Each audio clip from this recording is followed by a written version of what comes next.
खोई हुई फिल्मों की तरफ मेरा आकर्षण हमेशा से ही मेरे अंदर एक अजीब हिस्सा रहा है। एक ऐसा बैज जिसे मैं गर्व के साथ पहनता था। उस वक्त मैं 9 साल का था। तबीयत खराब होने और कमजोरी के कारण मैं घर से बाहर निकल नहीं सकता था। फिल्मों में मुझे एक नई दुनिया मिल गई और उस वीकेंड पर मैंने सिटीजन केन, गॉडफादर 1 और 2 और लॉरेंस ऑफ अरेबिया देखी। इन वर्षों में मुझे कई पुरानी क्लासिक फिल्में हाथ लगी, खासकर हॉलीवुड के गोल्डन ईयर्स में बनी फिल्में। लेकिन एक ऐसी फिल्म भी थी जिसके बारे में मैंने सिर्फ इंटरनेट पर इधर उधर खानाफूसी सुनी थी, जिसकी रिलीज होने पर एक छोटा सा विवाद पैदा हुआ और उसे फौरन हटा दिया गया। और इस तरह मेरी नजर डार्क वेब पर द शैडो बियॉन्ड की लिस्टिंग पर पड़ी, जिसके बारे में अफवाह थी कि यह फिल्म 1952 में अपनी एकमात्र स्क्रीनिंग के बाद से खो गई थी। एक ऐसी स्क्रीनिंग जो एक ट्रेजेडी में बदल गई, जब उसके दर्शकों को अनकहे आतंक की स्थिति में पाया गया और कुछ तो फिल्म देखने के बाद पागल ही हो गए। मेरा दोस्त एलेक्स, जो इस भयानक और डरावनी घटना से उतना ही उत्सुक था जितना कि मैं, मेरे साथ इस फिल्म को देखने के लिए तैयार हो गया, इस बात से बेखबर कि हम अपने जीवन में किसे आमंत्रित कर रहे हैं। हमने अपने कम रोशनी वाले लिविंग रूम में प्रोजेक्टर सेट कर लिया। रील से हल्की बासी गंध आ रही थी जो भूले हुए समय की फुसफुसाहट की तरह लग रही थी। जैसे ही फिल्म शुरू हुई, हमारा स्वागत ऐसे दृश्यों से हुआ जो पहले तो साधारण लग रहे थे। गलियों में छिपी छायादार आकृतियां, कोहरे से ढके शहर में मार्च करते हुए बिना चेहरे वाले लोगों का जुलूस। लेकिन जिस तरह की आकृतियां घूम रही थी उसमें कुछ ऐसा था जो सम्मोहक था, जैसे वो रोशनी और परछाई से कुछ ज्यादा हो। हम उस मूवी में खोए जा रहे थे। ये सिर्फ पुरानी फिल्में चलाने की एक चाल है। एलेक्स ने ऐसा कहकर हंसी में बात टालने की कोशिश की, लेकिन उसकी आवाज लड़खड़ा रही थी। हमने आज के जमाने की फिल्में देखी हैं, उसके आगे ये फिल्म फीकी लग रही है। जैसे जैसे फिल्म आगे बढ़ी, उसके चित्र और भी ज्यादा परेशान कर देने वाले होते गए। उन सीन्स में अजीब रीति रिवाज दिखाए गए और डरावनी आकृतियों वाली परछाइयों वाले दृश्य हमारे सामने टिमटिमाने लगे। तभी हमने देखा कि हमारे आसपास की हवा ठंडी होने लगी। कमरे में परछाइयां गहरी हो रही थी और हमारे करीब आ रही थी, जैसे वो टिमटिमाती छवियों द्वारा खींची जा रही हो। चार्ल्स, क्या तुम इन्हें महसूस कर रहे हो? एलेक्स ने फुसफुसाते हुए पूछा। उसकी आंखें बदलती परछाइयों पर टिकी थी जो कमरे में हमारे सामने नाचती हुई दिखाई दे रही थी। मैंने सिर्फ सर हिलाकर हाँ कहा। मेरा गला डर के मारे सूख चुका था। उस फिल्म ने हमारे ऊपर कोई मंत्र फूंक दिया था, जिसका संबंध प्राचीन और बुराई फैलाने से था। हमें तभी रुक जाना चाहिए था। हमें चेतावनी का साइन समझ लेना चाहिए था, लेकिन हम नहीं समझे। जो चीज इंसान को कभी संतुष्ट नहीं होने देती, उसकी जिज्ञासा, उसने हमें वहीं अटकाए रखा। स्क्रीन से हमारी आंखें हट ही नहीं रही थी। उस रात एलेक्स के जाने के बाद असली आतंक शुरू हुआ। मैंने खुद को यह सोचकर मनाया कि यह फिल्म देखने के बाद के प्रभाव हो सकते हैं, ये मेरी कल्पना हो सकती है, लेकिन मेरे घर में परछाइयां अपने आप हिलती डुलती, खिंचती और मुड़ती हुई विचित्र आकृतियों में बदलती हुई दिखाई दे रही थी, जो प्रकृति के नियमों को चुनौती दे रहा था। हवा में फुसफुसाहट गूंज रही थी, ऐसी आवाजें जो पता नहीं कहां से आ रही थी। ऐसी भाषा में बोला जा रहा था जिसे मैं समझ नहीं सकता था, और फिर भी मैं डर से भर चुका था। मैं मुश्किल से ही सो पाया। आराम के कुछ पल बुरे सपनों से भरे हुए थे जो असली लग रहे थे। फिल्म के दृश्य बार बार दोहराए गए, लेकिन हर बार छाया से निकलकर कोई चीज मेरे ऊपर अपनी नजर डालती। उसकी आंखें एक द्वेष से भर जाती थी जो मुझे अंदर तक झंझोड़ कर रख देती थी। अगले दिन मैंने एलेक्स को फोन किया। मैं सामान्य स्थिति की एक झलक पाने के लिए बेताब था। मुझे उम्मीद थी कि वो मुझसे कहेगा कि यह सिर्फ मेरे दिमाग की कल्पना थी, लेकिन उसने कोई जवाब नहीं दिया। जब मैं आखिरकार शाम को उससे मिला तो उसकी आवाज तनावपूर्ण और डरी हुई लग रही थी। चार्ल्स, कुछ तो गड़बड़ है। मैं उन परछाइयों में से एक को आज देखता हूँ। दिन के समय वो मुझे सड़क की दूसरी तरफ से देख रही थी, छाया के नीचे कहीं खड़े होकर। जब मैंने आग झपकाई तो वो जा चुकी थी, लेकिन मैं जानता था कि मैंने क्या देखा था। उसकी बातों ने मेरे रोंगटे खड़े कर दिए। मैं उम्मीद कर रहा था कि जो कुछ भी मैंने देखा था वो सिर्फ मेरे दिमाग की उपज थी, लेकिन एलेक्स की बातों ने यह जाहिर कर दिया था कि हमारा बुरा सपना अभी खत्म नहीं हुआ था। इसके बाद के दिन ऐसे बुरे सपने में बदल गए जिससे हम जाग नहीं सके। एलेक्स और मैंने अपने अपने अनुभवों को समझने की कोशिश की। जो परछाइयां हमें घूर रही थी, हमारा पीछा कर रही थी, वो आवाजें जो हमारे कानों में पड़ रही थी, उनके पीछे के लॉजिक को समझने की कोशिश की। लेकिन कहीं ना कहीं हमें पता था कि द शैडो बियॉन्ड के माध्यम से किसी प्राचीन बुराई ने हमें अपने वश में कर लिया है। एक शाम जब मैं तेज गानों के पीछे उन फुसफुसाहटों को शांत करने की कोशिश कर रहा था, तब मैंने अपने खिड़की के बाहर एक आकृति को खड़ा हुआ देखा। वो छाया में ढका हुआ था। वो बाकी आकृतियों से कुछ ज्यादा अलग नहीं था और उसका होना घबराहट पैदा करने लगा था। मैं डर के मारे हिल भी नहीं पा रहा था। जैसे ही उसने धीरे से अपना हाथ उठाया और शीशे पर रखा, मेरा दिल जोर जोर से धड़कने लगा। उसने कोई आवाज नहीं की, लेकिन संदेश स्पष्ट था। मैं वहां अकेला नहीं था। एलेक्स, ये और भी बुरा होता जा रहा है। मैंने फोन करके अपने दोस्त से कहा। मेरी आवाज लड़खड़ा रही थी। आज रात वो मेरे घर के बाहर था। मुझे समझ नहीं आ रहा कि मैं क्या करूं। हमें इस फिल्म के बारे में और जानकारी लेनी होगी, एलेक्स ने कहा। उसकी आवाज में लड़खड़ाहट थी, लेकिन वो दृढ़ था। ये सब जो कुछ भी हो रहा है, जरूर उसके पीछे कोई वजह है। हो सकता है कि इसे रोकने का कोई तरीका है। उसकी बातों ने मेरे अंदर उम्मीद की लहर जगा दी और अगले ही दिन हमने पूरा इंटरनेट छानना शुरू कर दिया कि शायद कहीं से हमें द शैडो बियॉन्ड का कहीं जिक्र मिल जाए। हमारी खोज हमें एक ऐसे व्यक्ति तक ले आई जिसने प्राचीन की खोई हुई फिल्मों पर लेख लिखे थे, जिनमें से एक हमारी वाली भी थी। उसने हमसे बात करने के लिए हामी भर दी। हमारी उत्सुकता देखकर उसकी जिज्ञासा बढ़ गई। वो लेखक एक बहुत ही दुबला पतला आदमी था जिसकी आंखों में बहुत कुछ देख लिया था। हमारी कहानी को उसने बिना किसी भाव के सुना। जब हमने बोलना खत्म किया तो उसने एक लंबी सांस ली और अपनी नजरें घुमा ली। हाँ, तुम इस अनुभव को करने वाले पहले नहीं हो, उसने बोलना शुरू किया। उसने कहा, इस फिल्म को एक समुदाय ने आज से 50 साल पहले बनाया था। इसे हमारी और छाया की दुनिया के बीच के पर्दे को तोड़ने के लिए एक रीति के रूप में बनाया गया था। उनका मानना था कि वो परछाइयों को अपने वश में कर सकते हैं, उन्हें अपना मतलब के लिए इस्तेमाल कर सकते हैं, लेकिन वो गलत थे। परछाइयों को वश में नहीं किया जा सकता, सिर्फ उजागर किया जा सकता है। उनके शब्द ठंडे पानी के छींटों जैसे थे। हमने एक ऐसी चीज को आमंत्रण दे दिया था जिसे काबू करने की हमारी कोई उम्मीद नहीं थी। अब क्या करें? एलेक्स ने पूछा। उसकी आवाज में रोने वाला स्वर था। उस आदमी ने धीरे से अपना सर हिलाया और कहने लगा, असली रील में दरार को सील करने की रस्म शामिल होनी चाहिए, लेकिन इसका इस्तेमाल होने से पहले ही वो खो गई थी। उसके बिना मुझे डर है कि तुम्हारे द्वारा खोले गए इस दरवाजे को बंद करने का कोई रास्ता नहीं बचा है। उस रात परछाइयां और भी ज्यादा गहरी और घातक लग रही थी। फुसफुसाहट और चीखों में बदल गई। अंधेरा बुरे इरादों से जीवित था। एलेक्स और मैं बड़ी मुश्किलों के साथ मेरे घर के लिविंग रूम में बैठे हुए थे। रोशनी के लिए हमारे पास मोमबत्ती का इकलौता माध्यम था जो झिलमिला रहा था और उसकी परछाई दीवारों पर पड़ रही थी। हम दोनों एक साथ थे, लेकिन बुरी तरह घबराए हुए थे। हमें वापस जाना होगा, मैंने कहा। मुझे अपनी गलती का एहसास हो गया था। हमें एक बार फिल्म देखनी होगी। जरूर कुछ ऐसा है जो हमने मिस कर दिया है, कोई क्लू जिससे हम इसे खत्म कर सकते हैं। एलेक्स ने सर हिलाकर हाँ कहा। उसका चेहरा फीका पड़ चुका था, लेकिन वो दृढ़ था। हमने खुद को तैयार किया, इस बात से अनजान कि हमने मंजिल मिलेगी या नहीं, लेकिन हम इतना जरूर जानते थे कि हमारे पास और कोई रास्ता नहीं था। प्रोजेक्टर चालू हुआ। शैडो ऑफ बियॉन्ड का सीन दीवार पर दिखाई देने लगा। हम बहुत ही गौर से उन्हें देखने लगे कि शायद हमें कोई ना कोई सुराग मिल जाए, लेकिन जैसे ही फिल्म अपने क्लाइमैक्स पर पहुंची, कुछ बहुत अजीब हुआ।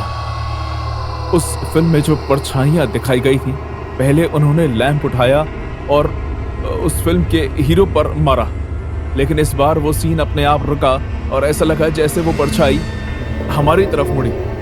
अचानक कमरे में असहनीय ठंड बढ़ गई और एक ही सेकंड के अंदर वो राक्षस हमारी तरफ घूम गया। वो स्क्रीन से बाहर कूदा और असली दुनिया में आ गया। हम चिल्लाए, लेकिन इससे पहले कि वो हम तक पहुंच पाता, हमारी आंखों के आगे अंधेरा छा गया और हम बेहोश हो गए। जब मेरी आंख खुली तो सब कुछ नॉर्मल हो गया था, लेकिन वो रील खुद ब खुद जल गई थी। उस दिन वो भयानक मंजर खत्म हो गया, लेकिन उस रात मैंने और एलेक्स ने जो देखा, वो हम अपने दुश्मन के साथ होने की भी उम्मीद नहीं करेंगे।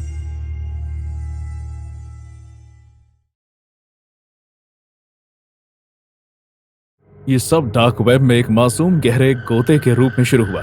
मेरा दोस्त जेमी और मैं हमारे जिज्ञासा इंटरनेट के छुपे हुए कोने में खोजने से ज्यादा की नहीं थी। हम एक ऐसे मंच पर पहुंचे जो पहले तो हान रहित लग रहा था, एक ऐसी जगह जिसे लोग अनसुलझे रहस्य और कभी कभार साजिश के रूप में इस्तेमाल करते थे। ये उत्साहजनक था।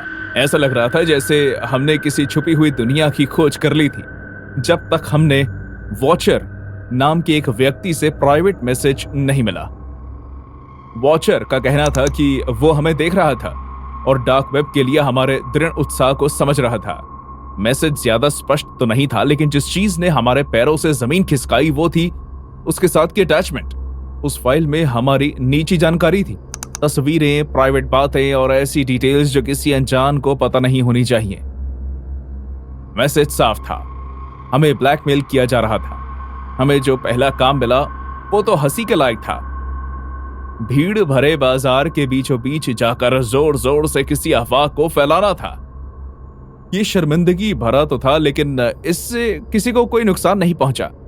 हमें लगा उसकी ये बात मानेंगे तो सब खत्म हो जाएगा, इसलिए हमने वो किया और प्रूफ के तौर पर सब कुछ रिकॉर्ड भी कर लिया।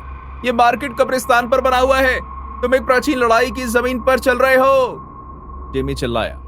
इस जमीन के नीचे पुराने गहने दफन है, हमें यहाँ खोदना होगा। एक चुराया हुआ खजाना लड़ाई के वक्त खो गया था और उसे इसी कब्रिस्तान में छुपा दिया गया। वॉचर का जवाब बहुत ही सरल था और डरा देने वाला भी। बहुत बढ़िया, जल्द ही और काम मिलेगा। जैसे जैसे दिन बीतते गए काम का स्तर भी बढ़ता गया। एक दिन उसने डिमांड किया कि हम अपने चेहरे पेंट करके अजीब सा मेकअप लगाकर लोकल हाई स्कूल में फुटबॉल का मैच देखने जाएं और शांत रहकर टीम को प्रोत्साहन दें। हमें कहा गया था कि सामने लगे कैमरे की तरफ लगातार बिना पलके झपकाए देखते रहना है। एक बार वीडियो को वॉचर की मंजूरी के लिए आगे भेजें और मंजूरी मिलने के बाद मामले को आगे बढ़ाने का वादा दिया गया। हम छोड़ना चाहते थे, लेकिन फिर हमें अपनी निजी जानकारी की याद आई। हमें ये करना ही था, हमें इससे बाहर निकलना ही होगा। मैंने जेमी का हाथ पकड़कर कहा, लेकिन उसने अपना हाथ पीछे हटा लिया। अगर उसके डैड को उन जानकारियों का पता चला तो वो उसे मार डालेंगे। अगला काम जो हमें मिला वो किसी डरावनी कहानी के दृश्य जैसा था। हमें शहर के लोकल एनिमल शेल्टर में जाना था, वो भी जोकर बनकर, और सभी कुत्तों को खुला छोड़ना था और ये सब होते हुए रिकॉर्ड भी करना था। ये काम न सिर्फ अजीब बल्कि गैर कानूनी भी था। हमारी निजी जानकारी किसी तलवार की तरह हमारे गले में लटक रही थी, जिसने हमें सब कुछ करने पर मजबूर कर रखा था। हमने रात के अंधेरे में उस काम को अंजाम दिया। हर एक काम किसी समुद्र की गहराई की तरह था जिसका अंत दिखाई ही नहीं दे रहा था। पागलपन की हद तक उतरना जिससे हम बाहर नहीं निकल पा रहे थे। हमें लगातार ब्लैकमेल किया जा रहा था और हमारे हर काम के पूरे करने से उसकी हमारे ऊपर पकड़ और भी ज्यादा मजबूत होती जा रही थी। हम एक खतरनाक खेल के मोहरे थे। हमारे जीवन बेकाबू हो चुका था। जेमी और मैंने कई रातें सोचने में निकाल दी कि हम इससे किस तरह बाहर आए, लेकिन वॉचर हमसे हमेशा एक कदम आगे था। अगला हर काम पिछले वाले से और भी ज्यादा अपमानजनक और खतरनाक निकलता। हमें तोड़ देने वाला, हमारी दोस्ती को तोड़ देने की कोशिश वाला। आखिरी टास्क मृत्यु दंड की तरह आया। हम ये पढ़कर घबरा गए। आधी रात को अपने घर की बिल्डिंग से कूद जाओ और उसे लाइव स्ट्रीम करो। ऐसा करने से तुम्हें आजादी मिल जाएगी, हमेशा के लिए। इस बेतुके मैसेज में शामिल खतरे ने हमें सुन्न कर दिया। बात अब कानून तोड़ने, अपमान होने की नहीं थी। ये जीवन और मृत्यु का मामला था। मैं जेमी के साथ बिना कुछ बोले बैठा हुआ था। हमारी स्थिति ने हमें बांध कर रख दिया था। तभी निराशा की गहराई ने मेरे अंदर आज्ञा ना मानने की चिंगारी को भड़का दिया। मैं वॉचर को जीतने नहीं दे सकता था, नहीं दूंगा। मैंने इस राक्षस का डटकर सामना करने और अपने जीवन को फिर से वापस लाने के लिए वॉचर ब्लफ को फोन करने की योजना बनाई। जेमी झिझक रहा था, उसकी आंखों में डर साफ झलक रहा था, लेकिन आखिरकार उसने सहमत होकर अपना सर हिला दिया। हम इसमें एक साथ थे, चाहे अच्छा हो या बुरा। जैसे ही हम छत पर गए तो रात काफी काली और गहरी थी। ठंडी हवा हमें काट रही थी। हमने लाइव स्ट्रीम ऑन की जैसा कि उसने हमसे कहा था, लेकिन उसकी बात मानने के बजाय मैंने कैमरा अपनी तरफ किया और वॉचर से सीधा बात की। हम दोनों उसका पर्दाफाश करना चाहते थे। हम इन सबसे तंग आ गए हैं। तुम दुनिया को हमारी असलियत बताना चाहते हो? ठीक है, हम अपने पेरेंट्स की निराशा को फेस करने के लिए तैयार हैं, लेकिन यहाँ से कूदकर अपनी जान देने के लिए नहीं, समझे? इसके बाद की शांति इतनी लंबी थी, ऐसा लगा जैसे मैं बहरा हो गया हूँ। समय का वो रुका हुआ पल जैसे सब कुछ बीच में अटका हुआ हो। फिर एक मैसेज आया, बहुत खूब, तुम अब आजाद हो। मैंने चैन की सांस ली। एक भावना इतनी गहरी कि मन में उत्साह भर गया।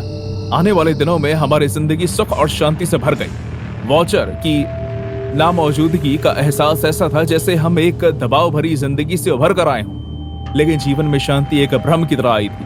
हमारे विरोध के मद्देनजर एक भयानक सन्नाटा छा गया। जेमी मुझसे दूर हो गया। उसका चुलबुलापन किसी छाया में खो गया था। मैं समझ नहीं पा रहा था। हमारी बातें कम होने लगी। आंखें डर और हमारे हाल के अतीत के भारी बोझ से भरी हुई थी। मैंने उसके अंदर के बदलाव का कारण उस स्थिति को दिया जिसे हम दोनों ने झेला था। मुझे यकीन था कि वक्त के साथ साथ वॉचर द्वारा दिए गए हम दोनों के बीच के मुठभेद के घाव भर जाएंगे। फिर एक शाम मुझे एक फोन आया। जिसने सामान्य स्थिति की उस नाजुक झलक को तोड़ दिया जिससे हम दोनों दोस्त बंधे हुए थे। जेमी की मॉम फोन पर थी। उनकी आवाज लड़खड़ा रही थी, उनका गला भर आया था। उन्होंने बताया कि जेमी ने बिल्डिंग की छत से कूदकर अपनी जान दे दी है। उसकी अंतिम यात्रा कुछ अनजान लोगों ने देखी थी। मेरे आसपास की दुनिया जैसे रुक सी गई। सच्चाई के टुकड़े टुकड़े हो गए। जो कुछ भी मैंने सुना था उस पर विश्वास करने से इनकार करते हुए मैं सीढ़ियों से नीचे की ओर दौड़ा। तभी मेरी नजर पुलिस की गाड़ियों और दर्शकों की भीड़ पर पड़ी। इस सच्चाई को नकारा नहीं जा सकता था। एक ऐसा सच जिससे मेरा दम घुटने का खतरा था।